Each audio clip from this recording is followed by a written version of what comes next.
This document is Hands That Heal, an international curriculum to train caregivers of trafficking survivors.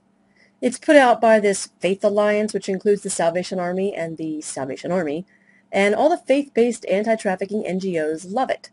Like, for example, Shared Hope International, which was mentioned in the Ashton Kutcher article in the Village Voice the other day.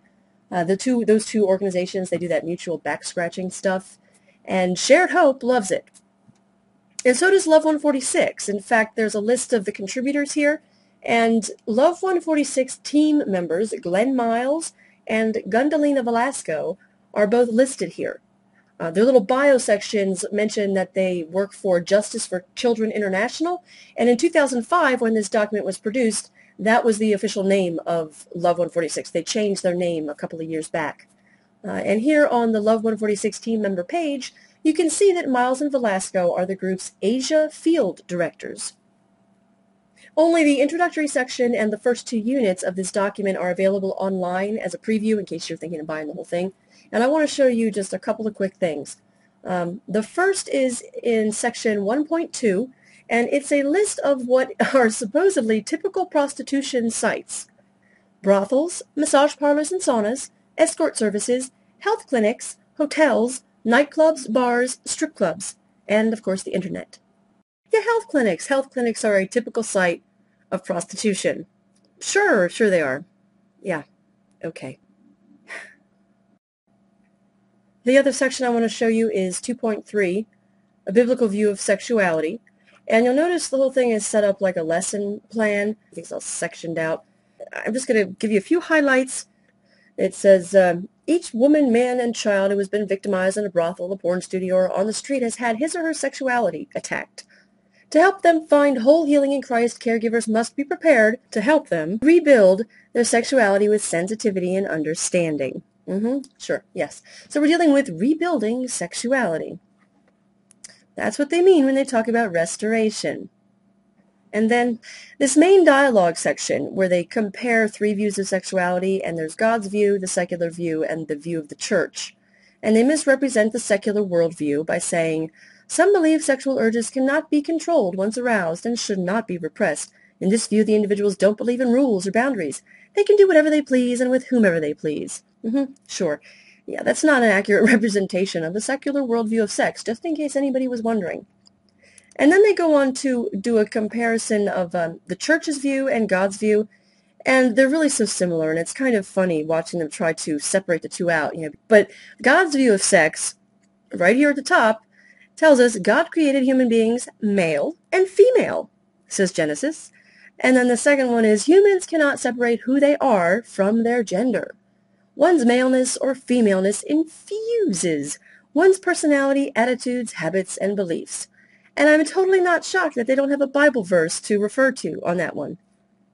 And then it's, some more of the typical crap you might expect. And then the facilitator is instructed to emphasize for this section that God's perspective on sex is not an unrestricted and irresponsible secular worldview, nor is it the prudish view sometimes held by the church.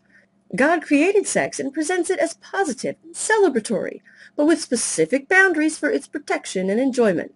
Yeah, it's like Goldilocks. It's not too hard and not too soft. It's just right. Whatever. The next section is sexual realities for aftercare. And they say, caregivers must work to help women, men, and children regain God's view of them as sexual beings, and to instill within them His purposes for their sexuality. And then there's a chart. What to expect when treating survivors of sexual exploitation. Number 1, sexually transmitted infections. Number 2, traumatic injuries. Number 3, confused sexuality. Number 4, fear or hatred of the opposite sex. Number 5, masturbation. Number 6, sexual advances and or behaviors with other aftercare clients or staff, even those of the same gender.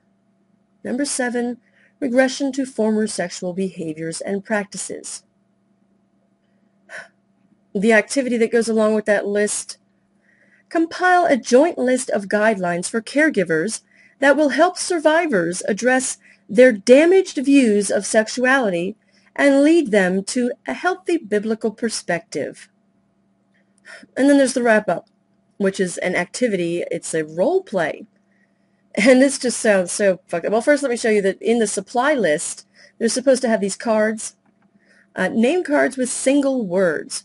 Rape, incest, HIV, AIDS, STIs, sexual violence, confused sexual identity, ritual sex. And so that comes into play in this wrap-up activity. Ask someone to volunteer who would be willing to help a young woman who has been sexually exploited. Place one blindfold over the eyes of the volunteer. Then, select a woman to represent a survivor of sex trafficking who was sold into sex slavery as a young girl. Blindfold, gag her mouth, and pin or tape the name cards on her that describe sexual realities that she might have experienced. Have the survivor repeatedly plead for help from the volunteer, even while gagged. Have the volunteer who is blindfolded stand motionless. And I just want to say, this little activity role play thing is a perfect example of sexual exploitation. Okay, ask someone to volunteer. Okay. And then select a woman. Ah, ha, ha, ha. Yes, select a woman and ask a person to volunteer. Okay, we get it. We fucking get it. Yeah, that woman who was selected is being sexually exploited by the facilitator of this group in order to sell their oppressive anti-woman, anti-sex, anti-freedom agenda. And I think it's pretty fucking gross. That's it for me for now. Thanks for listening.